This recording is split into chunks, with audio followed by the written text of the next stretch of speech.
श्री शिव महापुराण भगवान की जय। बोलिए व्यास भगवान की जय। ओम नमः शिवाय। श्री शिव महापुराण सतरुद्र संहिता खंड 32वां अध्याय। अब तक हमने भगवान शिव के कई रूपों के अवतारों की कथा सुनी है। इसमें विश्वेश्वर शिव अवतार कृष्ण दर्शन है, अन्य अवतार। अब हम सूर्येश्वर अवतार की कथा को देखेंगे। सूर्येश्वर अवतार नंदी महाराज बोलते, हे तात, व्याघ्रपाद का पुत्र उपमन्यु, जो कई जन्मों से सिद्ध होकर इस जन्म में फिर कुमारपन को प्राप्त हुआ, अपनी माता सहित अपने मामा के घर में अपने घर रहा करता था। दैवशी बड़ा दरिद्र हो गया। उसे अपने मामा के यहाँ थोड़ा सा दूध पीने को मिलता था, जिससे उसकी दूध की इच्छा बनी रही। वह बारंबार अपनी माता से दूध मांगता, परंतु माता के पास दूध कहाँ से आता। उस तपस्विनी माता ने घर के भीतर प्रवेश कर एक उपाय विचारा। कर्णों के बिनने से जो बीज मिले थे उन इकट्ठे किए बीजों को पीस उनके जल मिलाकर कृत्रिम दूध बालक को पिलाती और पालन करती। एक दिन उस बालक ने कहा कि यह दूध नहीं है और रोने लगा। तब अपने पुत्र के उसके नेत्रों को पोंछने लगी। वह रोने लगा जब उसकी माता भी उसके कमल के समान उसके नेत्रों पोंछने लगा। उसकी माता ने उसके मुख पर हाथ फेरते हुए उसके नेत्रों को पोंछने लगी और कहने लगी कि हम वनवासियों के पास दूध कहाँ से आएगा। शंकर जी की कृपा के बिना दूध नहीं मिलता। अब अपनी माता के ऐसे वचनों को सुनकर मातु वत्सल तथा शोकाकुल व्याघ्रपाद का पुत्र बोला, माँ, शक न कर। यदि भगवान शंकर कल्याण करने वाले हैं तो कल्याण ही होगा। यदि महादेव जी कहीं हैं तो शीघ्र ही या देर से दूध देंगे ही। मैं उनकी कृपा के लिए साधना करूँगा। ऐसा कहा हुआ बालक अपनी माता को प्रणाम कर विदा को तप करने चल दिया। उसने हिमालय जाकर ओम नमः शिवाय इस पंचाक्षरी मंत्र को जपते हुए शिव जी का पूजन परम तप करना आरंभ किया। फिर तो उसे उस महात्मन बालक उपमन्यु के तप से चराचर भुवन तृपित हो गया।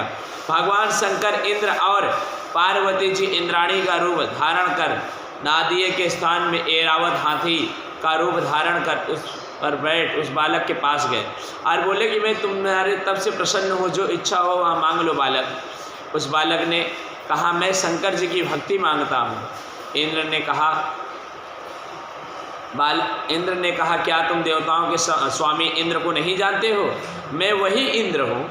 रुद्र को त्याग कर मेरी पूजा करो। यह जानकर मुनिपुत्र ने अपने धर्म में विघ्न समझा। वह फिर पंचाक्षरी मंत्र का जप करने लगा। उसने इंद्र से कहा, शंकर जी पिशाच कैसे? उन्हीं से तो ब्रह्मा विष्णु और उत्पन्न हुए हैं।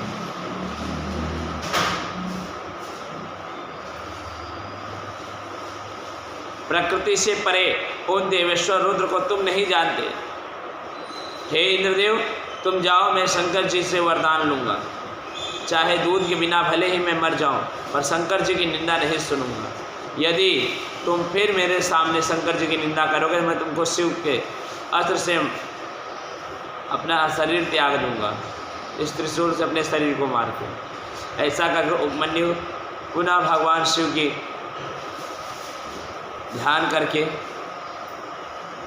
और अपने दूध की इच्छा त्याग करके अपने मरने की इच्छा कर ली और इंद्र को मारने के लिए भी तैयार हुआ।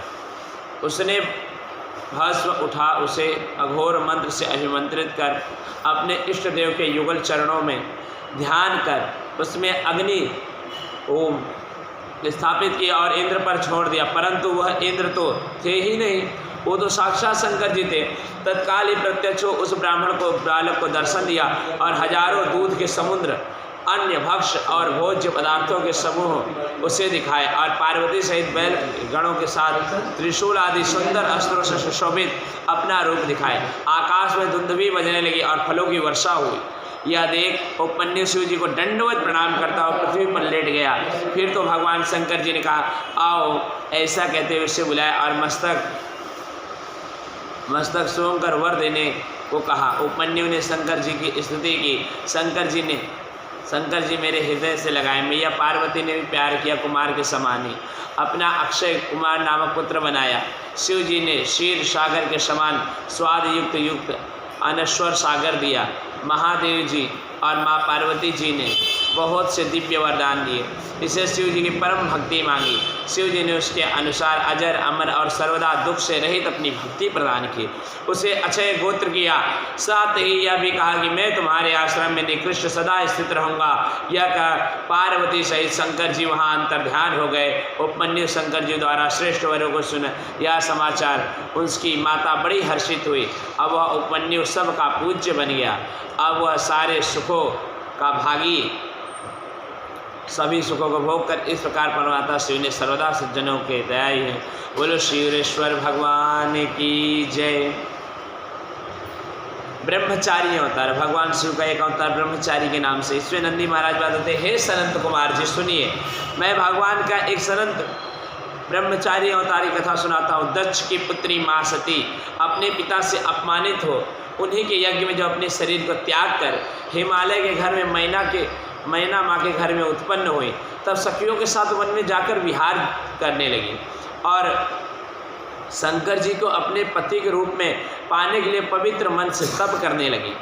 फिर तो नाना लीला विशारद शंकर जी ने उनके तप की परीक्षा के लिए जहाँ पार्वती जी थी वहीं पर सप्तऋषियों के भेजे। उन सप्तऋषियों वहाँ जाकर अच्छी तरह से यत्न पूर्वक पार्वती जी की परीक्षा ली। शिव जी के पास हार कर पुनः वापस आ गए। उन्हें नमस्कार सारा हाल कहा और इनकी आज्ञा से स्वर्ग गए। सप्तऋषियों के चले जाने पर उत्पत्ति करता शंकर जी स्वयं ही माँ पार्वती के भाव परीक्षा करने की इच्छा से उन्हें इच्छा की कि मैं स्वयं इनकी परीक्षा लेता हूँ।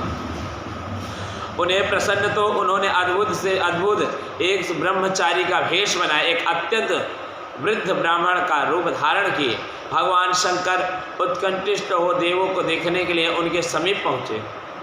तब दंड और चर्म से युक्त शांत स्वरूप और उनके अद्भुत तेज वाले ब्राह्मणों को जो ब्रह्मचारी भेष धारण किए हुए वृद्ध जटिल और कमंडल धारी थे अपनी ओर आते देख पार्वती जी ने पूजा की सब सामग्री उठा उनकी यथोचित पूजा की।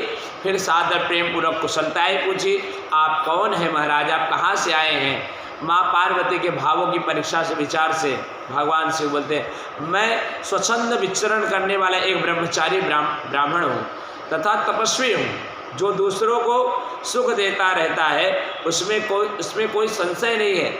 ऐसा कहते हुए अपने रूप को छिपाए हुए ब्रह्मचारी भेष में भगवान शंकर माँ पार्वती के पास जाकर बैठते हैं। अब बोले, महादेवी क्या कहूँ, कुछ कहा नहीं जाता। बड़ा अनर्थकारी महाविकृत वृत्तांत दिखाई पड़ता है। तुम इस नवीन अवस्था में जबकि तुम सुंदर भोगों के साधन के योग्य और अनेक उपचारों द्वारा सुख के कारण हो, व्यर्थ ही तब क्यों कर रही हो। तुम कौन हो, किसकी पुत्री हो और किस कारण से निर्जन वन में कठिन तपस्या कर रही हो। उनके इस प्रकार के वचनों को सुनकर परमेश्वरी माँ पार्वती जी ने हंसते हुए प्रेम पूर्वक ब्रह्मचारी से कहा, हे विप्र, हे ब्रह्मचारी, अब मेरा सब वृत्तांत सुनो। मेरा जन्म इसी आर्यवर्त में हिमाचल के घर में हुआ है। इसमें पूर्व में दक्ष प्रजापति के घर में जन्मी थी और शंकर जी की पत्नी थी, परंतु जब मेरे पिताजी ने मेरे पति की निंदा की तब मैंने योग द्वारा अपने शरीर को त्याग दिया और इस जन्म में बड़े भाग्य से मुझे शिव जी मिले हैं, अतएव अवश्य ही मिले हैं, परंतु दुर्भाग्यवश वे काम को भस्म कर चुके और मुझे भी त्याग चले। इस कारण मैं गुरु के वचनों को मानकर वृद्ध हो बड़ी लज्जित हुई और पिता के घर से चलकर यहाँ तप करने चली आई हूँ। मैंने मन वचन कर्म से शंकर जी को ही अपने पति भाव से वर्ण किया है, इसमें कोई संदेह नहीं। यद्यपि मैं जानती हूँ वस्तु दुर्लभ है जिनका मिलना कठिन है, तथापि उत्सुकतावश मैं अपने तप में लीन हूँ। तब मैया पार्वती की इस प्रकार की बातों सुनिश्चित वचनों को सुनकर जटिल ब्रह्मचारी रुद्र हंसते हुए कहा, हे हिमालय पुत्री, तुमने कैसी बुद्धि स्वीकार की है। क्या यह उचित है देवताओं को त्याग कर तुम शिव के लिए इतना तप कठोर कर रही हो। उस रुद्र को जानता कौन है? मैं जानता हूँ उस रुद्र को। सुनो, तुमसे कहता हूँ, सुनो उसके बारे में। उस रुद्र के तो एक वृषभ वाहन है और सर्वथा ही ऋक्कात्मा तथा जटाधारी है। वह सर्वदा अकेला ही रहने वाला है और अत्यंत ही विरागी है। अतः तुम्हें उस शिव से मन लगाना कदापि उचित नहीं है। कहाँ तुम सब गुणों में सुंदरी, मुझे तो तुम्हारा यह कर्म अच्छा नहीं लगता है। जैसे तुम्हारी इच्छा हो वैसा करो, किंतु उसके लिए इतनी कठोर तप करने की कोई आवश्यकता नहीं है। ऐसा वचन कहकर ब्रह्मचारी ने पार्वती जी की परीक्षा ली और आगे अनेक प्रकार से शिव जी की निंदाएं करते रहे। विप्र के उस असहज वाक्यों को सुनकर देवी पार्वती जी अत्यंत क्रोधित हो गई और शिव निंदक उस ब्रह्मचारी से कहने लगी, मैंने तो यह जाना था कि तुम कोई अन्य पुरुष होगे, किंतु अब मैंने जान लिया है, परंतु इस समय वध के योग्य नहीं हो, क्योंकि ब्रह्मचारी के भेष में हो। अन्यथा तुम धूर्त की और मैं शिव निंदक की तो और भी गति कर देती। वही मूर्ख, तू शिव जी को नहीं जानता। मुझे पश्चाताप है कि जो मैंने तेरी पूजा की, तुझे आसन में बिठाया, तेरा सत्कार किया, इस बात की मुझे दुख हो रहा है कि तू मेरे आराध्य का अपमान कर रहा है, मेरे स्वामी के। जो मनुष्य तत्व को न जानकर शिव जी की निंदा करते हैं, उनका जन्म संचित जितने भी पुण्य है सभी एक क्षण में ही नष्ट हो जाते हैं। हे दुष्ट, तूने जो ये कहा है कि मैं शंकर जी को जानता हूँ, तो तू परम प्रभु शिव जी का निश्चय ही नहीं जानता। माया से अनेक रूपधारी, माया को भी जन्म देने वाले शंकर जी हैं। जैसे कैसे हो नहीं जानता, किंतु वे मनोरथ को देने वाले हैं, विकार रहित और सज्जनों के प्रिय हैं। यह कहकर देवी पार्वती जी ने शिव तत्व का वर्णन किया और शिव जी ने बहुत प्रसन्न हुए, शिव जी की बहुत सी प्रशंसाएं की। तब देवी के उन वाणी को सुनकर ब्रह्मचारी ब्राह्मण का जो ही उनका उत्तर देने लगे, वो तैयार हो गए। त्यो ही श्री पार्वती जी अपनी सखी विजया से कहा कि हे सखी, यह ब्राह्मण धाम फिर कुछ कहना चाहता है, अतः इसको मना करो, अन्यथा यह अवश्य शिव जी की निंदा करेगा और शिव निंदक को पाप नहीं लगता। शिव निंदक को पाप ही नहीं लगता, किंतु उसके सुनने वाले को भी पाप का भागी होना पड़ता है। शिव के किंकरों को चाहिए कि वे इन्हें शिव जी की निंदा करें तो उन्हें मार डाले। यदि ब्राह्मण हो तो छोड़ दे, अन्यथा अगर करे, यदि निंदा करेगा, ब्राह्मण है इसलिए मारने योग्य नहीं, अतः यह सर्वथा ही त्यागनीय है तथा न देखने योग्य है। इस स्थान को छोड़कर शीघ्र ही अन्यंत चली जाती है, जिससे कि फिर इस मूर्ख के साथ संभाषण न हो। हे मुनीश्वर, पार्वती जी ने यह कर ज्यों ही चलने के लिए अपना चरण उठाए, तो ही साक्षात शिव जी ने उनका हाथ पकड़ लिया। फिर पार्वती जी ने जिस रूप में उनका ध्यान करते थे, वैसा ही दिव्य रूप भगवान शिव जी ने माँ पार्वती को दर्शन दिया और तन्मुख वाली पार्वती जी से कहा, हे शिवे, हे अनघे, हे माहेश्वरी, तुम कहाँ जाती हो? मैं तुमको नहीं त्याग सकता। ये तो मैंने तुम्हारे दृढ़ भक्ति की परीक्षा ली है और इसीलिए ब्रह्मचारी वेश बनाकर तुम्हारे पास आया हूँ। हे मेरी प्रिया, जो इच्छा हो वर मांगो। मैं आपके तब से बहुत प्रसन्न हूँ प्रिय।